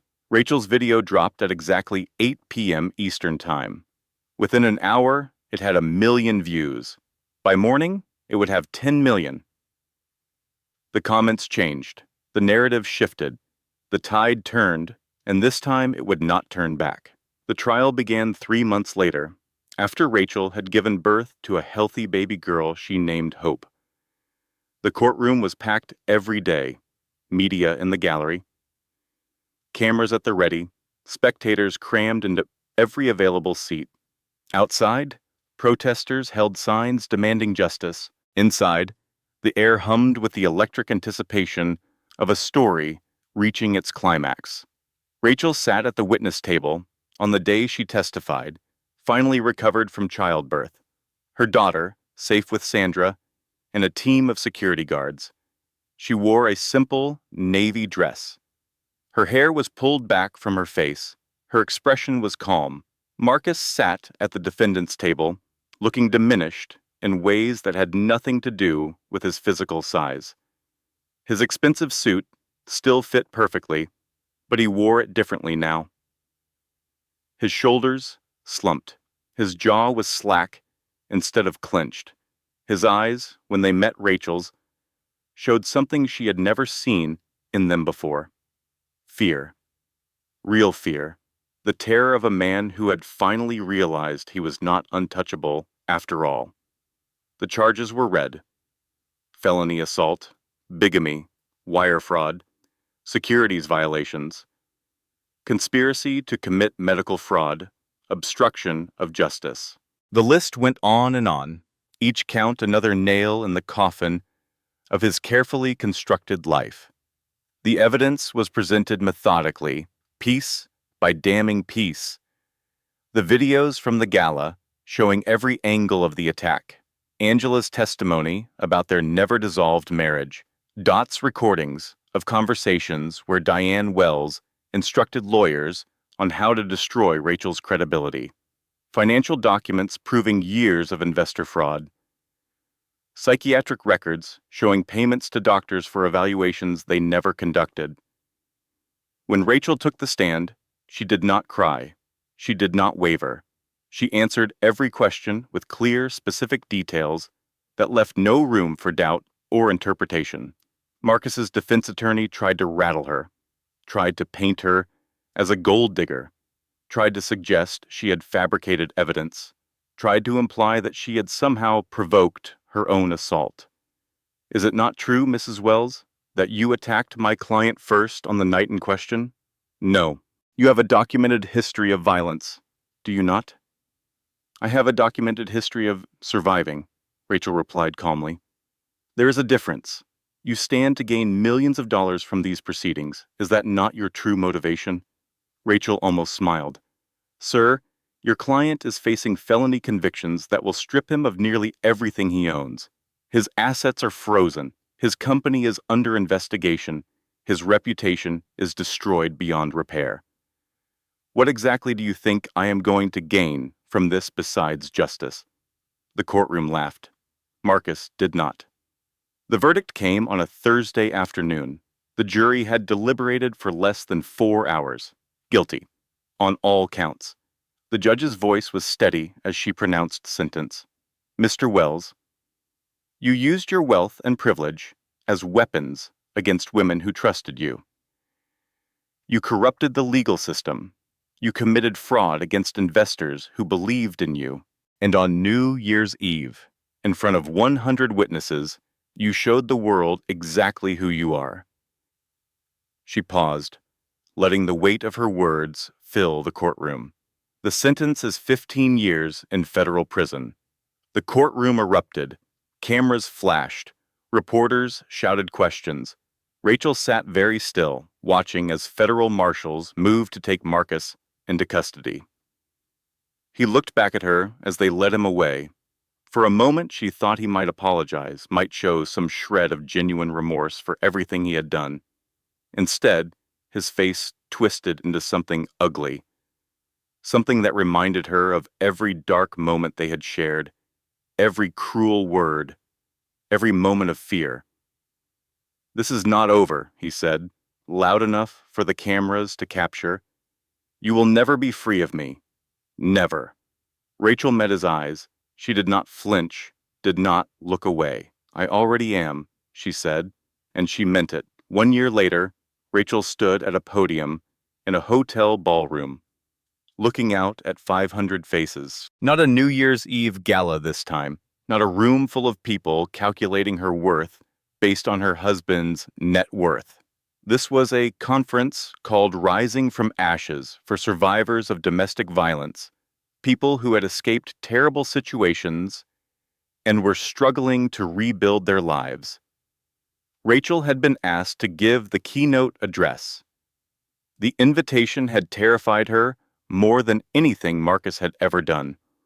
Public speaking had never been her fear. She had argued cases in front of judges, presented to boardrooms, commanded courtrooms.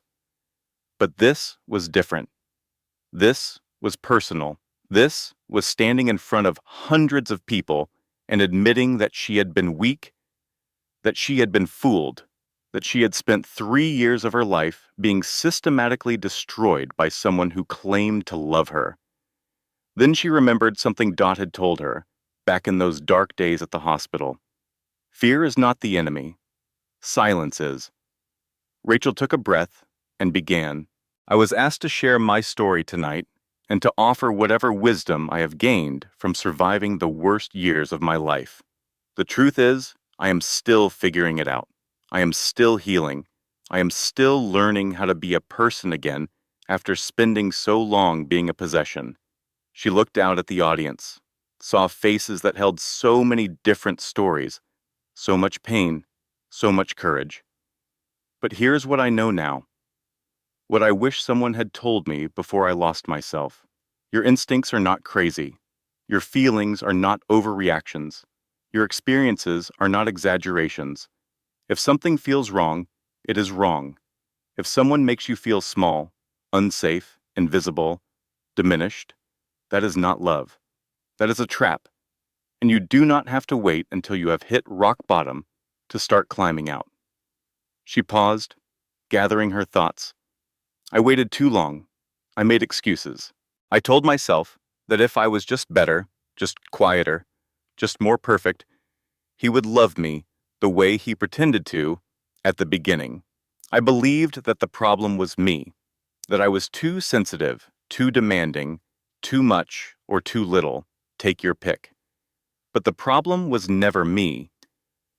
The problem was a man who saw me as a thing to be controlled, not a person to be loved. And no amount of perfection would have changed that.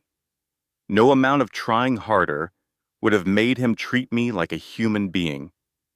The audience was silent, hanging on every word. I also want to tell you something else. Something I did not understand until I was in that hospital room, surrounded by women who had come to help me. You are not alone. Even when you feel most isolated, most cut off, most certain that no one will believe you or help you or care, there are hands reaching toward you in the darkness. There are people who will fight for you. There are resources and organizations and complete strangers who have dedicated their lives to helping survivors like us. Let them find you. Reach back. Because isolation is what abusers want. Connection is how we survive. The applause started before she finished speaking. It built and built until it filled the room, a wave of sound that felt like validation, like solidarity, like the collective exhale of hundreds of people who had finally heard their own stories reflected back to them. Afterward, women lined up to talk to her, to share their own experiences, to ask questions, to say thank you. One woman, young, barely out of college, with bruises still visible beneath her makeup, grabbed Rachel's hand with desperate intensity. I was going to go back to him, the young woman said. I had my bag packed. I was in the car. But then I saw your interview, the first one, and I pulled over to watch it, and I realized that was me. That was exactly me. And I called my mother instead. She came and got me. I am staying with her now. Rachel squeezed her hand. That was the bravest thing you could have done? No. The young woman shook her head. The bravest thing was you standing up and telling the truth when everyone was trying to silence you. You saved my life. I need you to know that. Rachel thought about those words for a long time afterward, thought about all the women who had reached out over the past year, sharing stories that echoed her own, thought about the foundation she had established with her settlement money, the one that had already helped thousands of women escape abusive situations. She had not set out to save anyone. She had just been trying to survive. But sometimes survival was revolutionary. Sometimes telling your truth was the most powerful thing you could do. Her apartment was modest now, a 3-bedroom in Brooklyn, filled with secondhand furniture and toys scattered across the floor and the beautiful chaos of life with a 1-year-old. Hope was walking now, toddling on unsteady legs, getting into everything, babbling constantly in a language only she understood. She had Rachel's smile, Marcus's dark hair, but there was nothing of his coldness in her eyes. She was warm, curious, joyful. A living reminder that something good could grow from something terrible. Sandra came by most weekends with food and wine and stories about her latest cases. Angela called regularly, her voice lighter now, that the weight of years of secrets had been lifted. Her son was in therapy, processing what he was learning about his father, but he was doing well. He was resilient. Dot had used her severance and the settlement she received as a witness to open a restaurant in Queens. Southern comfort food, best fried chicken in the city according to reviews. A sign above the register read, "Survivors eat free." Catherine had officially retired, declaring the Wells case the perfect capstone to her career. Last Rachel heard, she was consulting on a memoir, and Marcus was in federal prison, his appeal denied, his assets liquidated, his name now synonymous with fraud and abuse. Diane had fled to Switzerland but was facing extradition. Victoria had married Marcus in a prison ceremony and divorced him 6 months later when she discovered he had been hiding yet another secret family. Some people, Rachel had learned, were exactly who they appeared to be, and some people were masks all the way down, with nothing beneath the performance but emptiness and hunger. She had been fooled once. She would not be fooled again. New Year's Eve arrived again, not in a ballroom this time, not in a designer gown, surrounded by people who smiled with their teeth and calculated with their eyes. Rachel celebrated in Sandra's living room, surrounded by women who had become her family. Angela was there, her son playing with Hope in the corner. Dot had brought enough food to feed an army. Catherine had emerged from retirement for the evening with champagne that probably cost more than Rachel's monthly rent. Hope wore a sparkly dress and a paper crown and had declared herself the Princess of New Year. The television murmured in the background, showing celebrations in Times Square, confetti and crowds, and the promise of a fresh start that came every year, whether you were ready for it or not.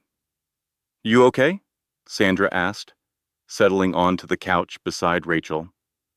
Rachel smiled. It felt natural now, unforced, a real expression instead of a performance.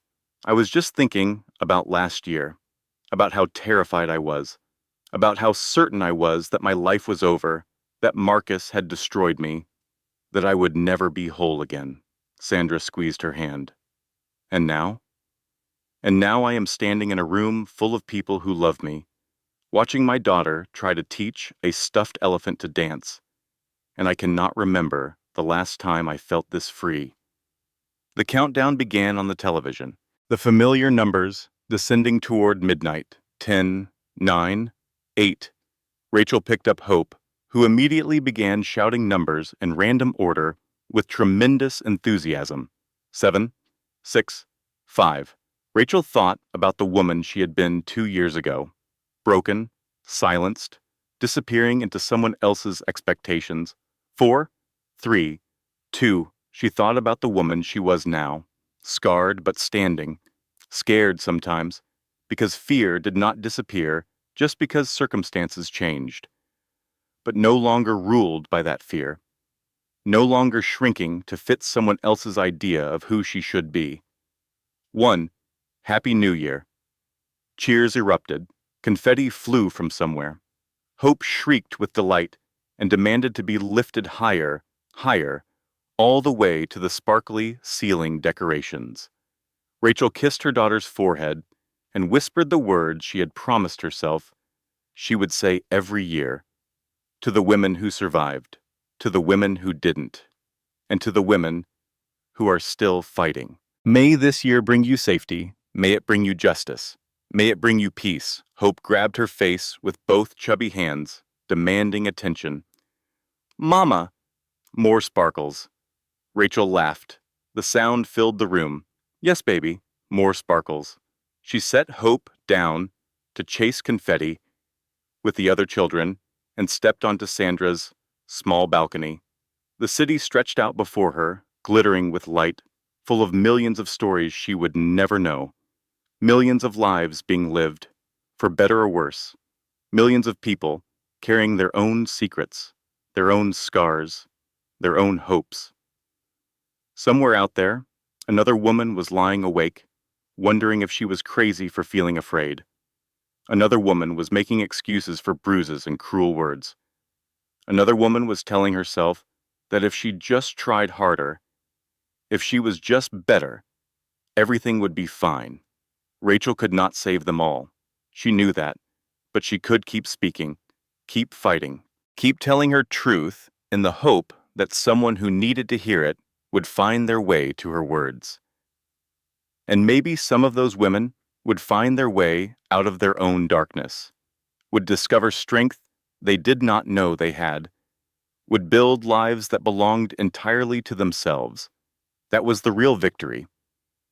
Not the court case, not the settlement, not the headlines or interviews or the foundation bearing her name. The real victory was standing here, breathing free air, watching her daughter dance in the new year, knowing that the future stretched out before her, full of possibilities instead of fear. Rachel raised her glass to the city, to the women she would never meet, to herself. "To burning it all down when we have to," she said softly, "and to rising from the ashes every single time." She finished her champagne and went back inside to join the celebration. Behind her, fireworks exploded across the sky. painting the darkness with light. Before we dive in, I have a small request. If this story resonates with you, if it makes you feel something, if it reminds you of someone who needs to hear it, share it with them. You never know whose life might change because you hit that share button. And if you are new here, consider subscribing. We tell stories like this every week, stories about women who fight back, women who survive, women who rise. Drop a comment below and tell me, have you ever ignored your gut feeling about someone and later wished you had listened? I read every single comment, and your stories matter to me.